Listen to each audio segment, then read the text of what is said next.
We normally think that it is I, this body-mind, sitting on a chair, that is aware of my experience.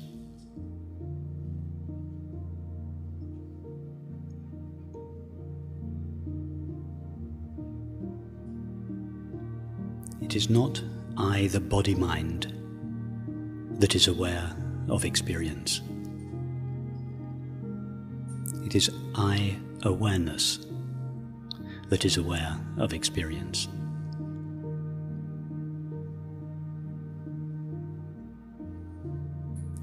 The body-mind is experienced. It doesn't experience.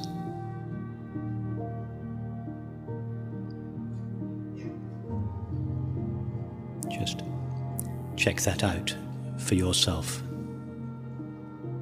All we know of the body-mind are a series of thoughts, feelings, images, sensations and perceptions. Just take each of these in turn.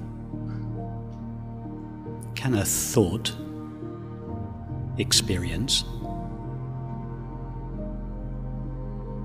For instance, is a thought hearing the sound of my voice or seeing the sight of this room?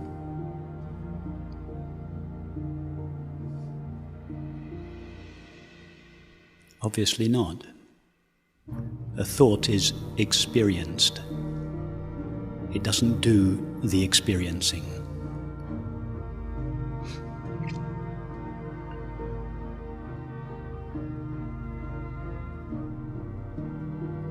What about an image? Take an image, the image of a friend or your home. Does that image do the experiencing? Can an image know a thought?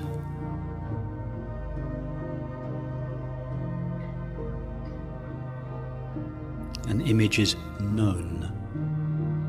It doesn't do the knowing.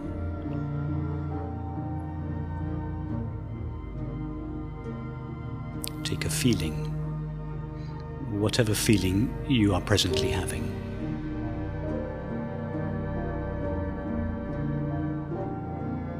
Is that feeling experienced?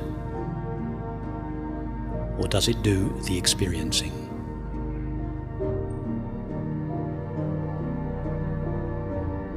And what about a sensation? Go to the tingling sensation of your hands, for instance. Or the tingling sensation behind your eyes. Can that sensation experience a thought? Can it hear the sound of this voice? Obviously not. A sensation cannot experience. It is experienced. And likewise a perception.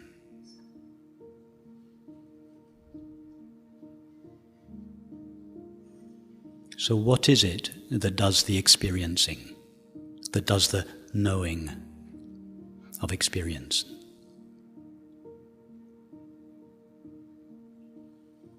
Nothing that is experienced can do the experiencing.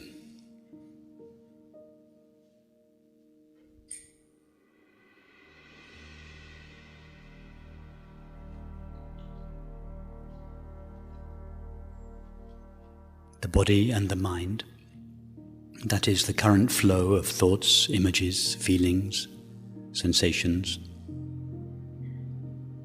These are all experienced. By what?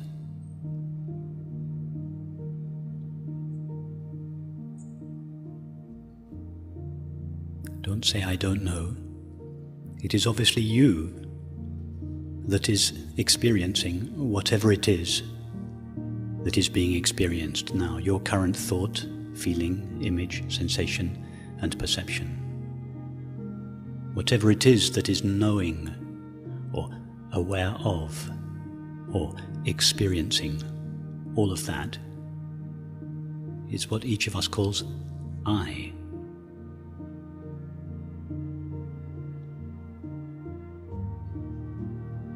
What does this I refer to?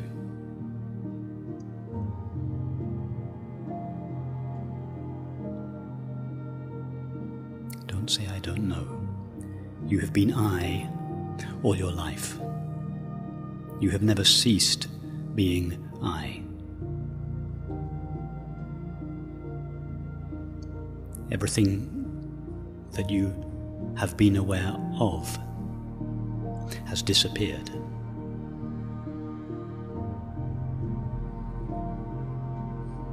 But the I that is aware of it has not disappeared. It has remained with you all your life. You know it more intimately than you know any other thing.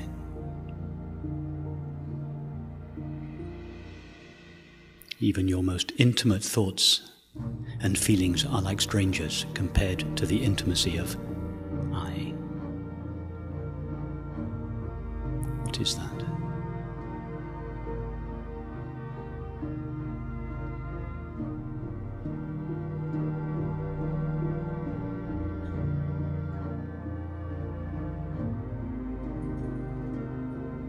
Don't go looking for it with your mind.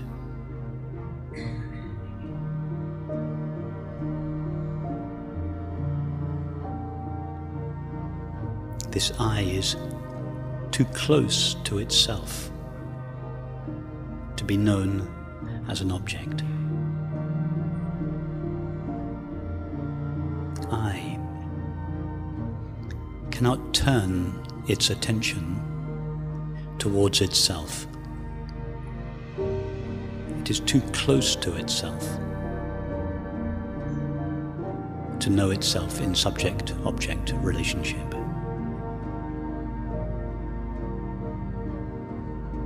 If I were to ask you now, stand up and take a step towards yourself, where would you go?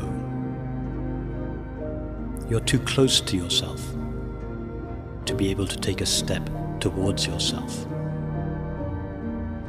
You can only take a step, apparently, towards something that is other than yourself. But even if you were to take a step towards something that is other than yourself, you would still remain at no distance from yourself.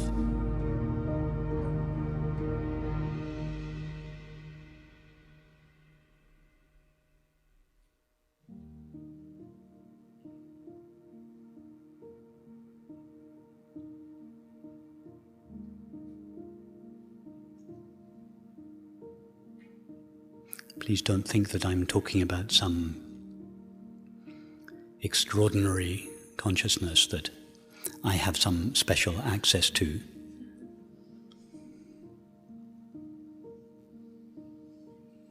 That you are not familiar with, or that you might come to know if you attend enough non-dual meetings or meditate for long enough.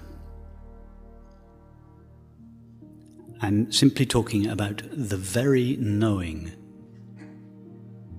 with which each of us is now knowing their experience.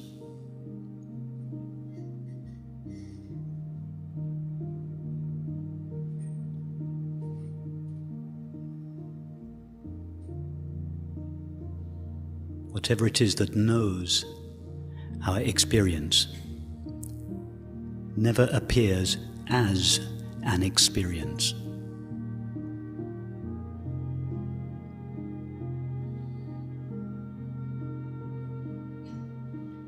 And for that reason, most people think that it is absent and that it has to be sought or cultivated.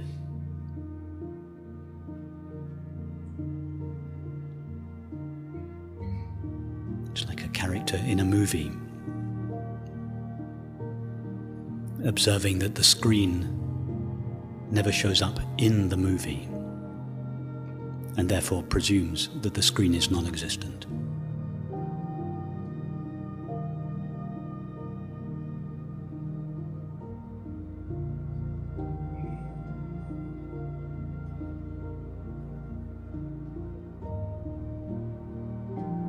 To look for that which is aware of our experience as an experience in the body-mind.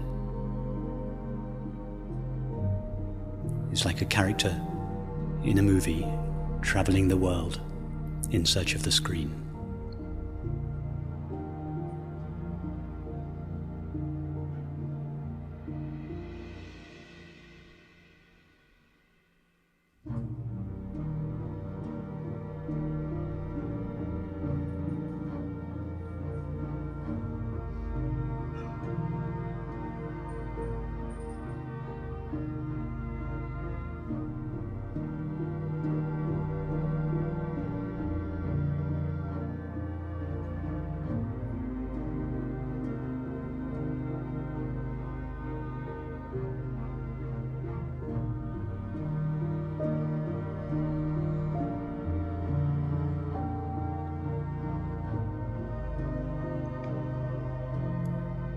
To believe that consciousness or awareness is located in and shares the limits of the body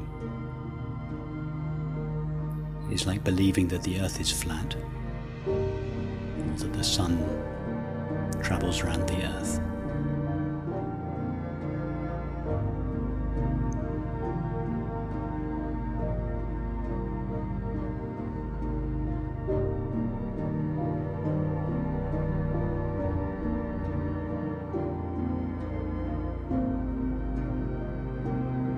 Begin with, as we walk around the streets, it does seem as if the earth is more or less flat.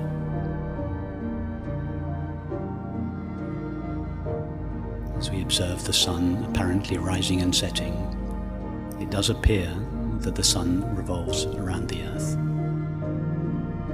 But with a little bit of investigation, both these beliefs obviously turn out to be untrue. To begin with, it does seem as if consciousness is located in the body. But with a little bit of investigation, it turns out to be obviously untrue.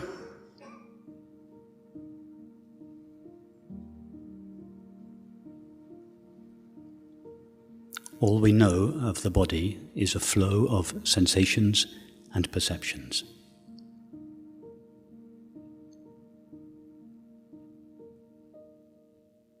Where do your sensations and perceptions appear?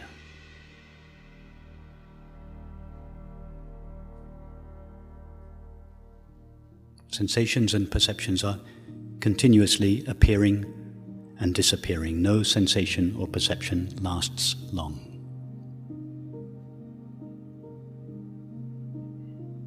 Anything that appears must appear on something or in something.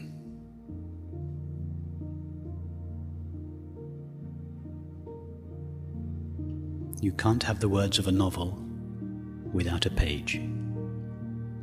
You can't have an email without a screen.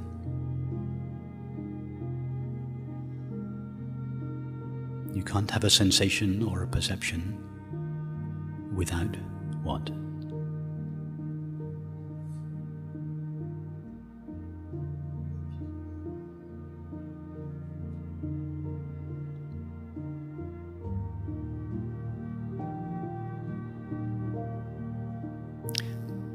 Moreover, it is not possible to read the words of a novel without seeing the page. We may not notice the page, but we are still seeing it. It is not possible to read an email without seeing the screen, due to the exclusive focus of our attention on the content of the email, we may not notice the screen, but we are still experiencing it. Due to the fascination with the objects of our experience, thoughts, feelings, sensations, and perceptions, we may not notice that in which they appear and with which they are known. But we are, by definition, experiencing it.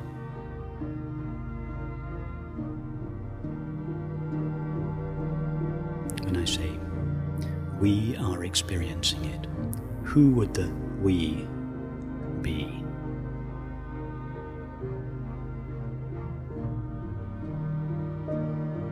Who is the one that could be aware of the presence of awareness?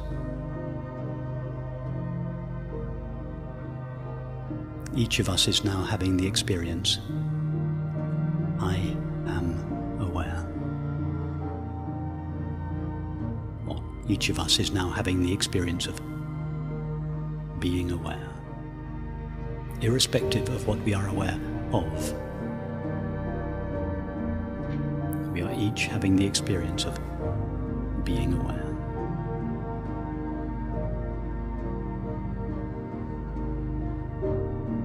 What is it that has the experience of being aware? What is it that is aware that we are aware?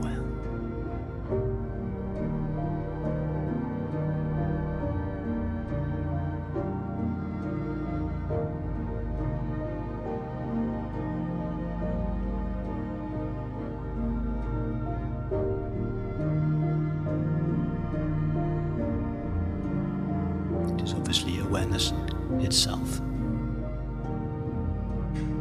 Awareness is primary experience. Before it is aware of a mind, a body, or a world, is to be aware of itself.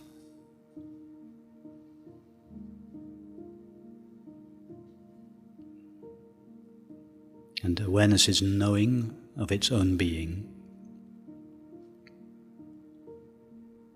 shines in the mind as the knowledge I am, or I am aware.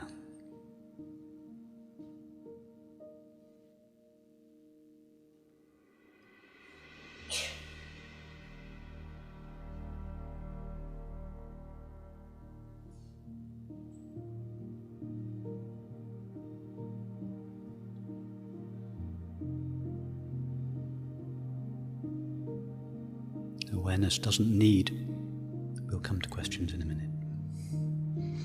Awareness doesn't need the help of the mind in order to know itself. It knows itself by itself, in itself, as itself. It needs the help of the mind if it wants to know the world. In order to know the world, it rises in the form of the mind. But in order to know itself, it needs nothing. It just knows itself by being itself. I'm talking about you, I. The very knowing with which each of us is now knowing their experience.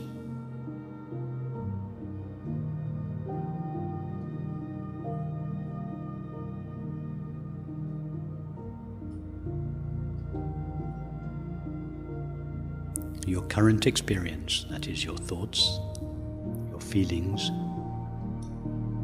your sensations, that is sensations of the body, and perceptions of the world, in this case, perceptions of this room. They are all taking place in consciousness, in you. You are not taking place in them.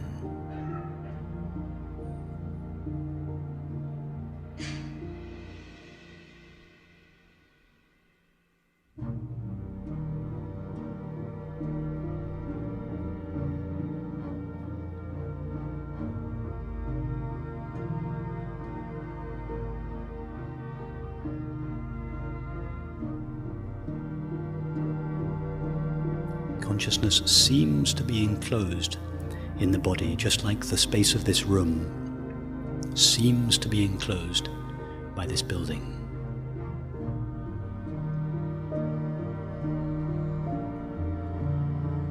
But how many spaces are there in the universe?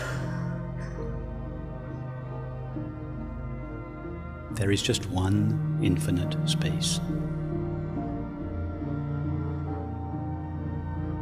When this building was put up,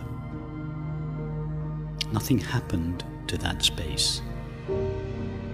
It wasn't, a little bit of it wasn't sectioned off from the rest of it. And when this building one day comes down, nothing will happen to the space. It won't suddenly reunite with the rest of the space in the universe.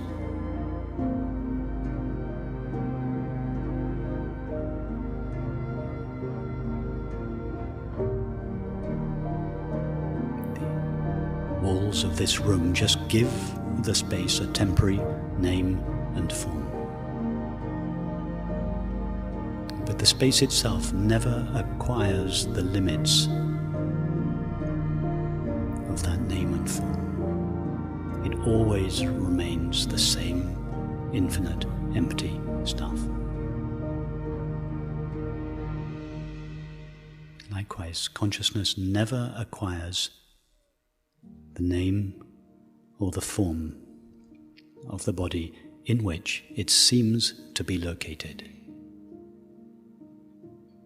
Just as this room is in fact located in space, this space is not located in the room. So the body-mind is located in consciousness. Consciousness is not located in the body-mind.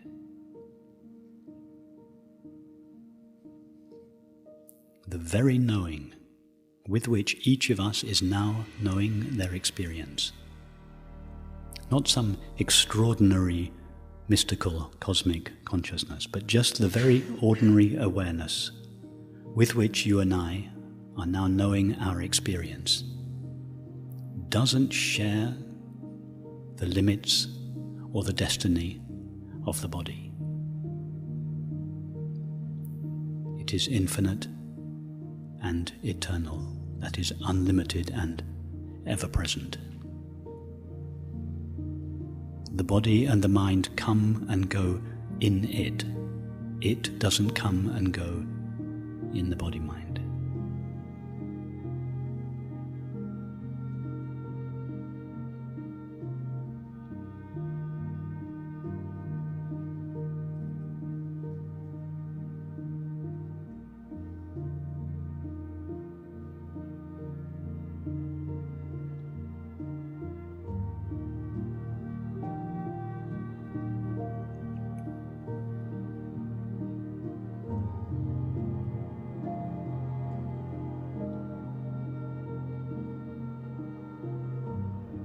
Don't try to think of consciousness. It's not possible to think of consciousness.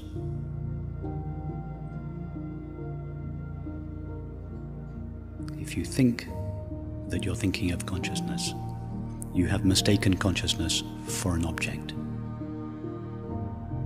It is only possible to think of something with objective qualities.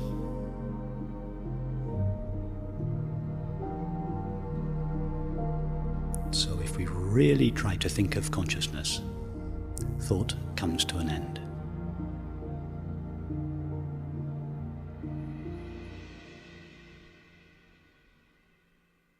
That's why the Shankaracharya said, real thinkers don't think. Real thinkers, by which he meant people who use thought to explore the reality of their experience. People who take thought all the way to the heart of experience, the reality of experience, will inevitably, at some point, bring thought to an end. Thought will dissolve in its source, pure consciousness.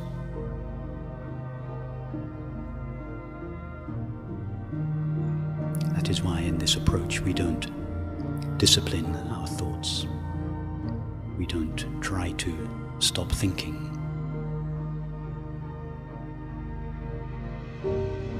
We don't try to focus our thoughts on an object or a mantra or anything like that. Thought is given complete freedom to do whatever it wants.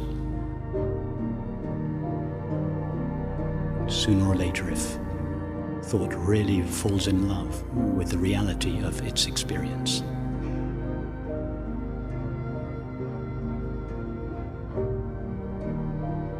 if it begins to investigate the nature of experience, it will, in time, bring itself to an end.